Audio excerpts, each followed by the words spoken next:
Hey guys, thanks for joining me today, Tuesday, April 3rd, 2018, for the ninth episode of my virtual workshop series on intuitive eating. Today we're here to talk about primal hunger, which is our primal or biological drive to eat.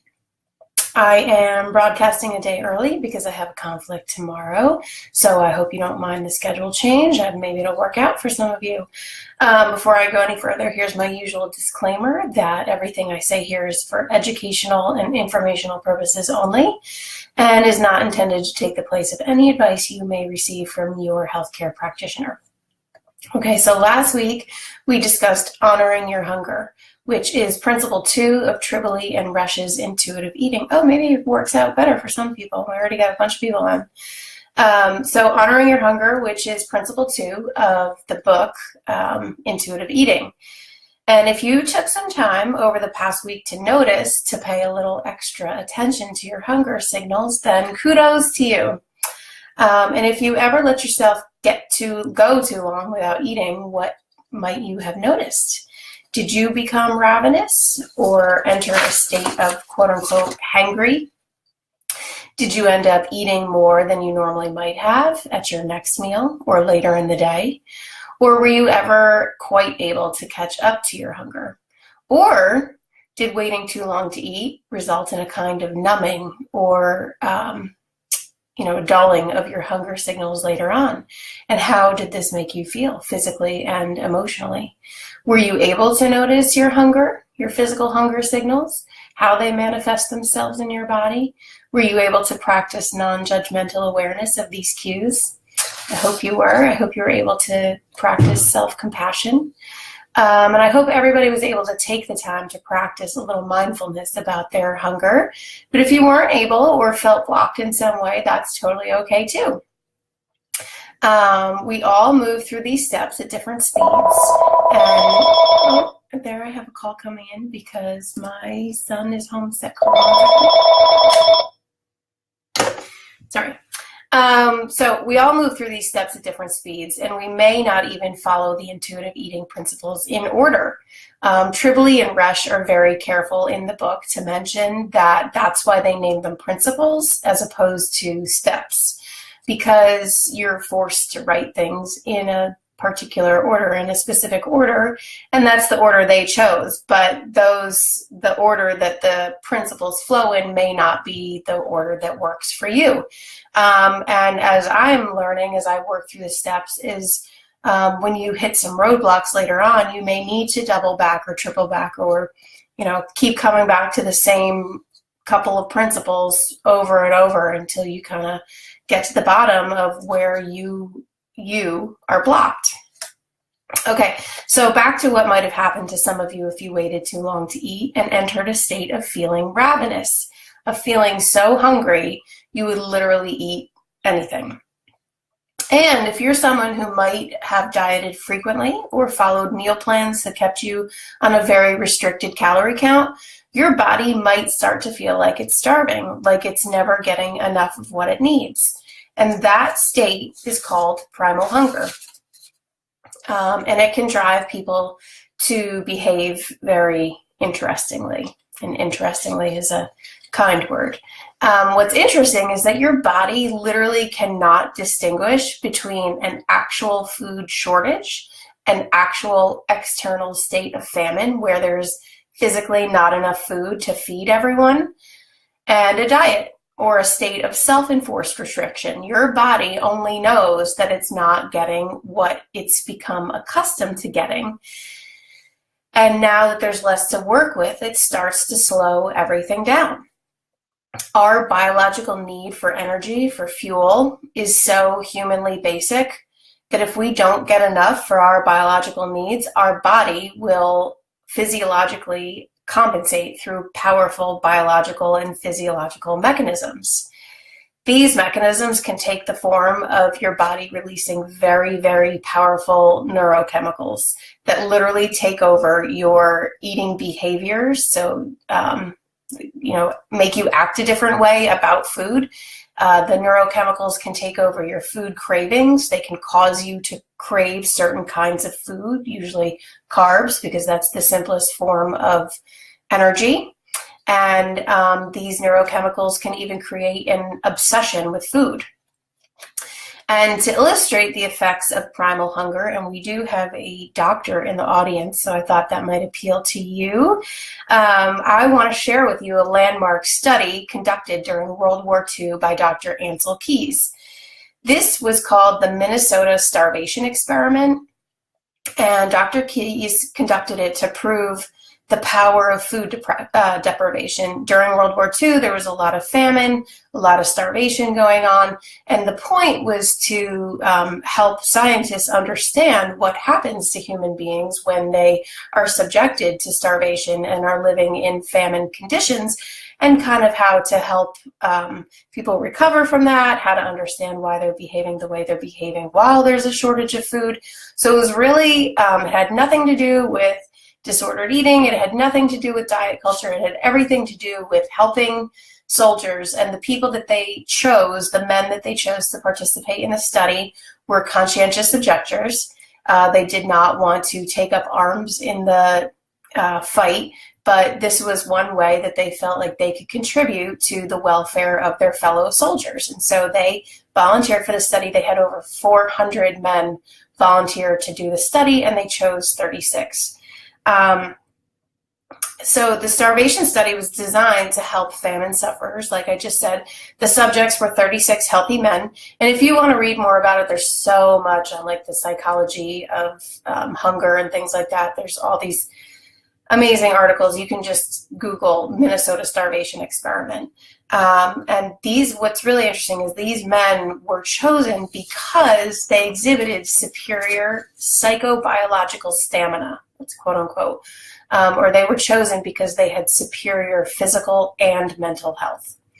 And like I said, over 400 men applied and only 36 were chosen. So they really chose the healthiest, most well-balanced men. And I hope you'll take note of that point. First of all, that these were men, not women.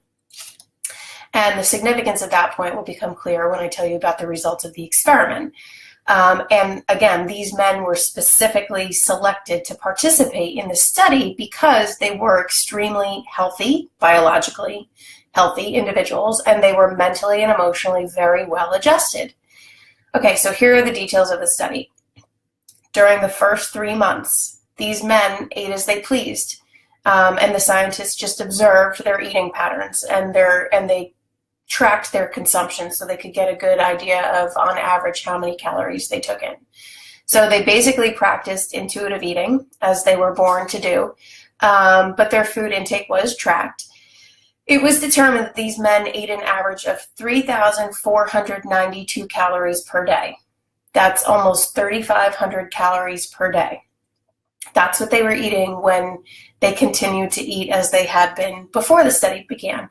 And that's what they had been eating, which led them to superior physical and mental health. 3,500 calories a day led them to superior physical and mental health. Then over the next 6 months, so after the first 3 months, then for the next 6 months, the men were subjected to a semi-starvation phase. That's what it was scientifically called, semi-starvation. Their intake was reduced to 1,570 calories per day. That's semi-starvation. And they were required to lose 19 to 28% of their body weight, depending on their original body composition. Again, please take note of that calorie count, a little under 1,600 calories per day. That's a number close to or above the total calories, quote unquote, allowed on many popular weight loss meal plans. I know many, many people who are trying to keep their calorie intake around 1,200 calories a day. I just want to make a comment about the numbers here. Normally, I would never mention a specific number of calories or pounds or a clothing size, because that might be triggering to some people. And if you don't know what that word triggering means, some people who suffer from disordered eating, they might hear these numbers and compare themselves to that number. And this comparison might kick off a binge or other restrictive or disordered behavior. So normally I wouldn't say a number, but because I'm discussing a scientific study, it is relevant. So I had to put it out there. So in this study, in this scientific study, and I want to keep highlighting the fact that it was a scientific study, it was conducted by a PhD by a university. That calorie count, 1,570, was considered quote unquote semi-starvation. And that gives you a little something to think about, right? So now I'm going to share the effects that were observed while these men were on their quote unquote diet. Their metabolic rate decreased by 40%. That is crazy. That means their metabolism slowed down by almost half. Not what you might hope for when you're trying to lose weight. Like I said, your body thinks it's going into starvation, so it slows everything down, so it's not going to burn what it is getting that quickly. The men became obsessed with food. They were observed to have heightened food cravings and talked constantly of food and collecting recipes. Men, soldiers, talking about collecting recipes. Their eating style changed. They vacillated between ravenously gulping down their meals to dragging out the eating experience. Some of them played with their food and dawdled over one meal for 2 hours. And what's interesting is they were only allowed to eat 2 meals a day. The researchers noted that, quote unquote, several men failed to adhere to their diets and reported episodes of bulimia. One man was reported to have suffered a complete loss of quote unquote willpower and ate several cookies, a sack of popcorn, and 2 bananas. So he was quote unquote binging. Another subject, quote unquote, flagrantly broke the dietary rules and ate several sundaes, malted milks, and even stole penny candy. Some men exercised deliberately to obtain increased food rations. So part of this study was that they were required to walk a certain number of steps every day, and it was something like 20,000, which if anybody has a Fitbit, a lot of the minimum goals is 10,000. So they were required to walk 20,000 steps a day while eating 1,500 calories or just under 1,600 calories. But they could voluntarily exercise more in exchange for more food. And many of them did. And their personalities changed. And in many cases, there was the onset of apathy, irritability, moodiness, and depression. Sounds maybe a lot like what people might go through when they are on self-imposed diets. So during the quote-unquote refeeding period, when they were allowed to eat again at will, whatever and whenever they pleased, it was observed that their hunger pangs became more intense and hunger was insatiable. The men found it difficult to stop eating. Weekend binges added up to 8,000 to 10,000 calories.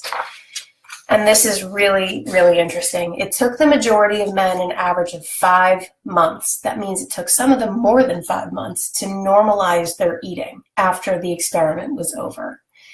And it's very important to remember that this study was conducted during World War II, when there weren't any celebrity trainers, there was no Biggest Loser, no social media, no multi-level marketing companies selling detoxes and things like that. And nutrition research was in its infancy. They really didn't know anything about it, which is part of the reason they did the study. Yet these men experienced a primal obsession with food that was not media-driven or society-driven. Rather, their behaviors were triggered purely by biological survival mechanism. These men started out extremely healthy, extremely well-balanced people, and they were men. They were not women who have almost always been taught to see their body as an object to be desired. And so they need to control their body to keep it desirable. These were men, and they still suffered from the same symptoms that women do when they diet. During and after the study, they were observed to exhibit behaviors that today would be attributed to lack of willpower or some sort of fundamental failure of the individual. So please, to anybody out there who has ever subjected themselves to an extremely, or not even extremely, just a restrictive meal plan where you try to control your calorie count, and who's ever experienced any of the food obsessive thoughts, or who has found themselves ravenous and then in an out of control binge and then blamed themselves, please stop and listen back through these study findings or read about them on the internet yourself. The scientists set out to observe and report on the psychological effects of starvation on a human man, and they did just that. They showed that perfectly quote-unquote normal people become quote-unquote crazy about food when their food is restricted. They showed that our mind and behavior is dramatically affected by our biological physiology, specifically when our body is subjected to a starvation-like ration. And what we can take away from this study, or what I took away from this study in essence, is that if we subject ourselves to diets, calorie-controlled meal plans, restrictive portions, etc., if we limit our food intake from anything other than what our biology drives us to eat, we might turn into food-obsessed, binging, food-sneaking, quote-unquote crazy people, all because our biology drives us to. And if you're someone who has repeatedly restricted your food intake or controlled your eating over the course of your life, you have trained your body to expect starvation. You have trained your body to exist in survival mode, and that's not where you want your body to be. So I hope by sharing this study and by introducing you to the concept of primal hunger that I've opened your eyes to what might drive you to behave in certain ways during and after a diet.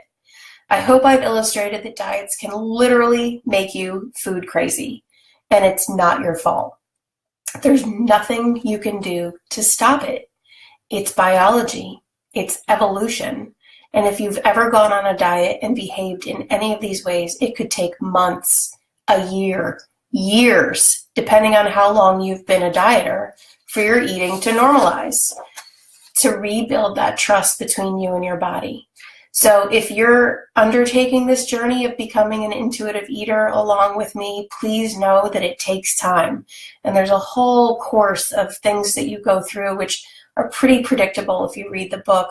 There's a thing called the honeymoon phase, where when you allow yourself free access to eat whatever you want, you literally eat everything you've ever restricted yourself from. And a lot of people gain weight. I have gained weight doing it, but now I'm starting to see it normalize. And now I'm starting to not be so obsessed with the foods that I would never let myself eat. I could never keep an Oreo in my house ever, ever, ever. I would eat the entire box. I've had 2 boxes of Oreos in my pantry for a month, and I think they're stale. I sent some to school with the boys the other day, and they came back and they said they were gross. So it works, but you can't. You just have to accept the fact that you go through these steps that everybody else goes through. You go through these phases, and it doesn't happen at the same time as everybody else, and it doesn't happen in the same order, but it does work. I promise it works. And the fact that it takes time is normal. The men in that study, they were intuitive eaters to begin with. They hadn't restricted themselves for their entire lives. They hadn't felt bad about their bodies for their entire lives. They didn't have a weight, quote unquote, problem. They hadn't dieted before, and they didn't feel badly about their bodies. And the pure and simple act of restricting their calorie intake literally drove them crazy over food. And it took them an average of 5 months to become uncrazy about food and eating. So give yourself some compassion. Hard things are worth doing, and they're worth doing right. But doing hard things the right way takes time. It's all worth it in the end. To feel normal, to stop feeling crazy around food, to look at food and be like, that's no big thing. I'll eat it if I want it. I'll eat it if I want.